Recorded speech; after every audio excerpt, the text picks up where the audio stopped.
Ozzie Gordon from Austin, Texas was found to have a smaller than normal head during early pregnancy scans. Knowing it was likely his brain was underdeveloped, medics offered parents Omobola and Checotah Gordon an abortion. Hello wonderful people, I'm Scott Leffler for WonderBot, and here is a baby born with a tiny head and part of his brain sticking out from his misshapen skull has defied slim chances of survival. But before we start, please give the video a like and make sure to subscribe to WonderBot and hit the bell so you'll never miss any uploads from us.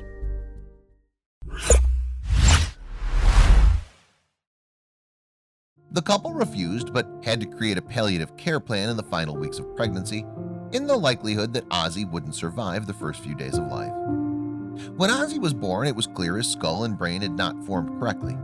It caused brain tissue to bulge outside of his skull. The condition is almost always fatal at birth, but Ozzie has defied the odds and reached his first birthday in October after having the bulge fixed in surgery. Despite having a range of health issues, Mr. and Mrs. Gordon call him a miracle and are determined to give smiley Ozzie a normal life. Mrs. Gordon, age 25, a stay-at-home mother, said, "People are always telling us how much of a miracle and a blessing Ozzie is to our family. Surprisingly, people in public always have something positive to say. We really just hope to give him the best life possible.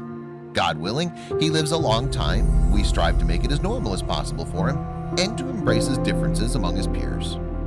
We hope for him to be accepted by society regardless of him lacking a major part of his brain and looking different. We hope that he can be a vessel to touching people's hearts and being an example that miracles do happen and special children deserve just as much love and care as other children."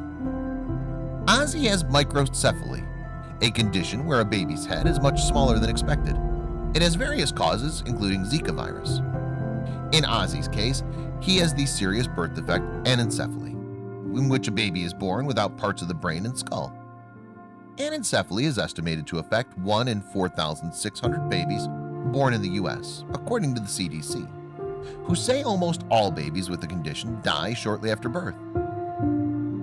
Ozzy's skull is complete, but it is misshapen. This caused an anencephaly, a portion of the brain tissue outside the skull and protected only by skin to cover a third of his face. Researchers estimate that about 1 in every 10,500 US-born babies have an encephaly. Dr. Gordon, 26, and his wife were warned early on that their pregnancy that something wasn't right. At 20 weeks, medical staff were able to check that the legs and abdomen were measuring fine, but they struggled to measure the baby's head. A few weeks later, Mrs. Gordon went to one of her regular checkups where doctors again struggled to be able to measure the baby's head. They suspected that her unborn child might have trisomy 18, a chromosomal condition associated with abnormalities in many parts of the body. After this, Mrs. Gordon was referred to a maternal fetal specialist who told her that her child didn't have trisomy 18, but would likely be born with some malfunctions to the brain or skull. She said, "Really, during my pregnancy, doctors didn't give us an absolute 'this is what it is' diagnosis just because all my blood tests and genetic tests came back as normal, and so they were just going off what we could visually see on the ultrasounds. It wasn't until he was actually born that we were able to see that he, in fact, had the malformations that the ultrasounds were showing." Mr. and Mrs. Gordon were offered a termination, but they declined as they wouldn't know for sure what was wrong with their baby until birth. The couple were prepared for their baby to die soon after he was born on October 1st, 2018. Ozzy was born weighing 7 pounds 5 ounces. 2 days after giving birth, the family were discharged from the hospital with the support of hospice nurse visits. At 4 months old, Ozzy underwent surgery to remove his encephaly, and he's been defying the doctors ever since. Although he can't crawl or toddle yet, he babbles and smiles like any baby, and Mrs. Gordon says Ozzy's star smile warms the hearts of everyone who meets him. Mrs. Gordon said, "He's developmentally delayed. He doesn't crawl or walk, but he can babble up a storm, and his smile warms anyone's heart who witnesses it. He seems pretty content most days. He does suffer from seizures, but he's on medication to keep them under wraps. Tests have come back inconclusive as far as his vision and hearing are concerned, but we notice that he does engage in what's going on around him. He certainly has a sense of direction that you wouldn't expect in babies like him to have.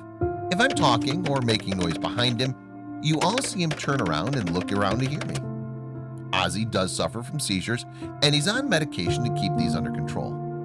He also suffers with tight spasticity, but is on muscle relaxers to help him be more flexible.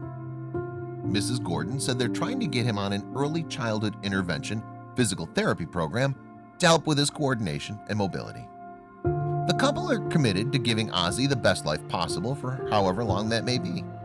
Mrs. Gordon said, "We do catch stares sometimes, but I understand that people can be curious and shy to ask questions, but we're always open to answering people's questions about Oz and educating them as much as we can about his condition."